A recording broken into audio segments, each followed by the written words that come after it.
kind, sensitive, caring. She doesn't like talking to strangers. She's careful. The whole community down here is gravely concerned about the future of their own children, as well as the fact that our little girl's gone. She was my best friend, and we got best friend charms with another girl, and I just wanted her to come home. The Christmas card in the newsagent's bag was sitting in the centre of the dining room table here, and that's basically the last we've heard of her. I mean, she was an innocent 12-year-old girl. We've seen her walking down the street and that at times with her friends, with her mother. She was just an average 12-year-old girl. Please come forward. I just want my daughter back. It's not the same at home. Well, I would really like to have a policeman knock on our door tomorrow morning and say that, you know, here's your little girl back in one piece, but the reality of that, I think, as everybody knows, is fairly insignificant. If you or someone you know has information related to this case, please call Crimestoppers on 1800 333 000. That's 1800 333 000. This episode may have information and may describe circumstances that some listeners may find distressing. For support, contact your local crisis centre. If you're in Australia, services such as Lifeline can be reached 24 hours a day at 131114. That's 131114. Part 1 of this episode was published in late July 2022, and this is a follow-up episode. 2 years ago, I published the story of Rhianna Barreau, who went missing on October 7, 1992 from a Morphett Vale home in South Australia. Since then, I have been in contact with people that knew Rhianna, SA police, researchers, and have also been able to track down a few people who lived in the area at that time. The purpose of this podcast is an attempt to bring some type of closure for the family of Rhianna through my journalism, research, and advocacy. Firstly, I wanted to recap what has happened since starting my investigation and publishing the first episode in July of 2022. I originally contacted SA Police on the 5th of June 2022, but they were unable to make a comment at that time. In July of 2022, I published the episode, and then later that year, after the 30-year anniversary of Rhianna's disappearance, I followed up again with SA Police, and in October 2022, received a statement from police spokesperson Detective Superintendent Des Bray. The following is a statement made on October 14th, 2022 from police spokesperson Detective Superintendent Des Bray, who is the officer in charge of the Major Crime Investigation Branch.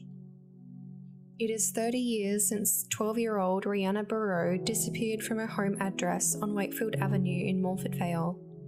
She was at home alone on 7th of October 1992 during the school holidays, when she disappeared after she walked to the nearby Southgate shopping centre at Rhianna to buy a Christmas card for a pen pal. The presence of the card and receipt at the home, along with sightings en route, led investigators to believe she made it safely home from the shops. However, sometime after that, the responsible young girl simply vanished from the property. Detective Superintendent Des Bray, the officer in charge of the Major Crime Investigation Branch, said that the case is one of the largest files with the major crime in modern times. Quote, "There has been a regular flow of information to police over the last 30 years about this case, with thousands of individual actions undertaken by police and more than 250 reports to Crimestoppers," he said. The nature of this crime and of Rhianna would tend to suggest that she knew her abductor or had no reason to be fearful, and that they have told no one since. That makes our job much harder. It is tragic that 30 years have passed without Rhianna's family having any answers, but police will continue to seek opportunities to further the investigation and re-examine the forensic evidence. There is a $1 million reward for information on this case, either leading to the recovery of Rhianna or for information leading to the conviction of the persons responsible for her disappearance and presumed murder.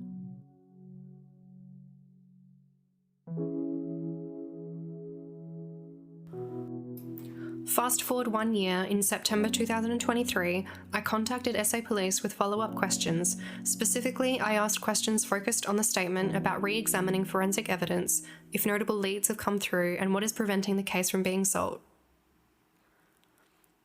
and what is preventing the case from being solved, but I didn't receive a response.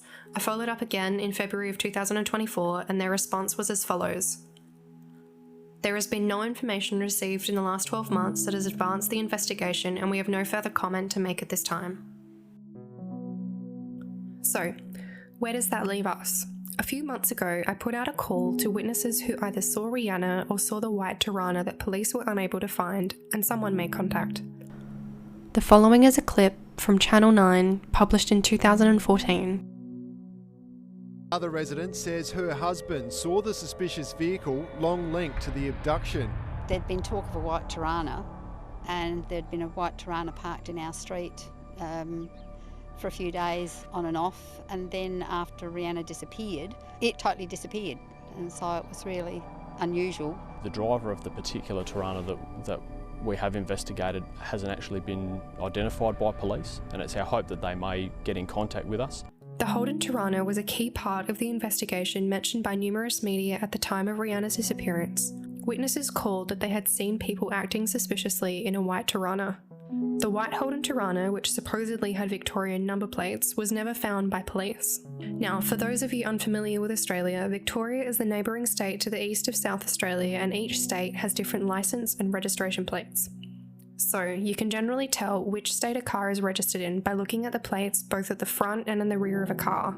I'm very fortunate that I was able to speak with the witness in person at the location he saw the car almost 32 years ago.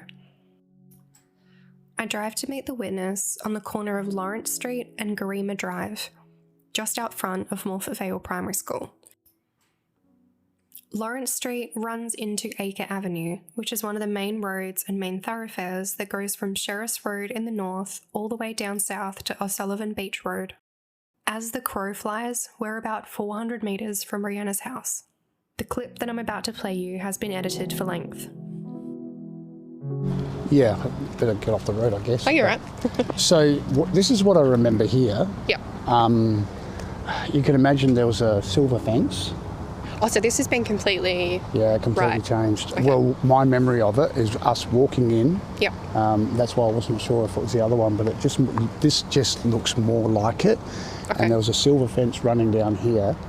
And if you can imagine, we walked in a little bit, and probably just after that little driveway there, going in that way. Oh, so the fence was kind of like along this side? Yeah. So just down there, past that little driveway, the Tirana would have been parked facing that way, up against the fence, which was weird when you think about it, that the guy's looking over towards a fence. Right. A fence. There's nothing to look at. So he's looking away like that. So he's leaning over and looking away. So he's turned towards the fence? Yeah. So as I've walked past the car, I've just, being... Oh, so you've walked this way? Yeah. Towards so, west, okay. Yeah. We're both standing outside the gates of Morphett Vale Primary School, looking west. My friends and I were just walking down, and I've just noticed there's someone moving around in the car, so I just looked in as I walked past, and they're leaning away like that, so... What the witness is describing is that he was walking west along a footpath. To the right of him, about 4 metres away, was a white Holden Tirana with a person sitting in the driver's side. In Australia, the driver's side is on the right-hand side of the vehicle. Which I didn't think too much of. Oh, right. And this was before October? Well, this was around the time. So then you can imagine, probably the next day or day or two. Right. We then hear this girl's gone missing. Gotcha. And they're looking for a white Tirana. And that's why I've gone... Immediately what I looked at just popped into my head, and all of a sudden him looking away seemed really strange to me, because when you think about it, there's a fence there. So and why would you turn towards a fence? Why would you turn and look at a fence? Right. Which is really odd. Would have been sitting away from you too. Yeah. So that's very strange. And this was an oval, correct? Oh, down there's the oval. So if you look here, but this was empty next to it, right? You would assume. I still think there was, something you walk through to get to the oval. And when you look at the fact that, it's a bit strange, the Tirana just pretty much has just pulled in the school and stopped. And there's a link to the image of where exactly he saw the Tirana parked inside the school gates. That's it. a bit odd, isn't it? It's super odd because, like, why would you... Because, like, that's the main road, and if you're waiting for someone... Yeah. You'd want to go off the main road. Yeah. That could be totally innocent. They could have been waiting for someone. However, the only thing that really sparked it was the fact that they said they're looking at a white Tirana, and given that what I just told you, it does seem odd, doesn't it? And you sort of said below 30s, like So age? I would have been 24 at the time, Okay. and I just picked that he was around the same. Just from looking at the back of a head, you know, and just generally body shape. But it's still it was just something that struck in my head that, yeah, around my age bracket, like 20s, Okay. somewhere in the 20s. And anything you remember about the car specifically? No. Just like it was a Tirana? It was a Tirana, yeah. Yeah. That's all I remember. Normally I do have a very good memory though, and my memory is a trigger memory. Oh, I can smell a smell, and That's amazing. I'm back there. I'm a great believer that it is all locked in there somewhere. We're like a little computer, and we record. You can access stuff. Everything, and I think memories are there. But like you say, they can fade. You can fill in gaps. And this would have been, so I'm thinking about the car though, this would have been, you said after work you used to go for a run? Yeah. So it would have been in the afternoon, like 5, It would have been around this time-ish, probably, yeah. I'm not entirely sure I can't remember when we did finish at the time, but it was, late afternoon, so, it would have been, around this time. And given that it was October, it was, I guess, lighter, so... And then do you remember like seeing if the car was there on the way back? Yeah, I don't remember, but I doubt whether. I don't think it was. Just And how long did you I guess I would have. That's something I probably would have looked remembered. for. That it was there on the way back. Like how long did you used to go for a run for roughly? Not too long. Yeah. Okay. We just used to do some laps and. That's it. Just a quick note here, he's referring to 2 people that he walked with to the Oval when he spotted the Tirana. I decided not to include his comments about them, just to protect their identity.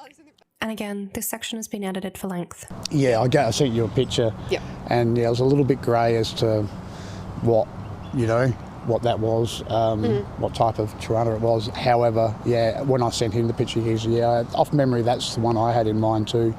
So. And then you said you made a report to the police within a few days. Not the police, Crimestoppers. The Crimestoppers, sorry. Yeah. And then were you ever contacted by the police afterwards? No. Okay. So based on what, I can't remember what he said to me. The person he's referring to here is the person who answered the line when he called Crimestoppers. And what I said to you was that when I rang Crimestoppers, that guy had no idea what I was talking about. So I said, look, I've just seen the report on the news, and it says, with any information, call Crimestoppers. So you're Crimestoppers, I'm calling you. And he's like, yeah. So I had to explain, Rhianna Barreau, she's gone missing, blah, blah, blah, blah, blah. And then they're looking for a white Tirana, and I saw a white Tirana in the school. And he goes, he goes, like, you got a number plate or anything? I went, no. And so pretty much to that effect. So because the police are already talking about a white Tirana and no real, nothing to add, to bring to the party, he's pretty much just brushed it off. Well, they have all that information anyway, and he's just left it. Whereas if I had known that, I thought I was talking to a cop, so if I had known that, I probably would have called Christie's police station, in which case it would have been fresher in my mind. I could have given a description of clothing probably. What the guy, it might have been helpful to know that. So they didn't tell you that they weren't police? No, I didn't. I just assumed that they were police. I always just assumed the Crimestoppers was. No one tells you this.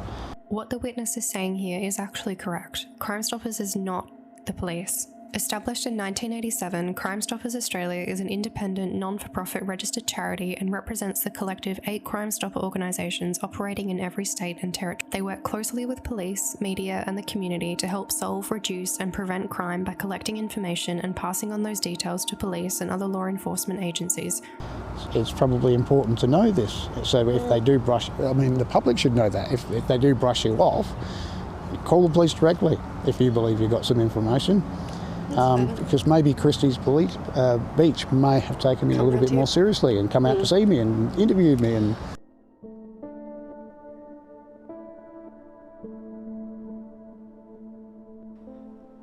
To recap his story, the witness said that he had a usual routine of going for runs around the high school oval after work. On one of those afternoons, on or before the 7th of October 1992, he saw a white Holden Tirana parked in a western direction inside the school grounds between approximately 4 p.m. and 7 p.m. The reason we've given this time frame is the witness is unsure of what time he would have usually finished work. The witness spotted a man aged in his mid-20s in the driver's side turning away from him, and as he described, it was as though the man in the car was trying to shield his face.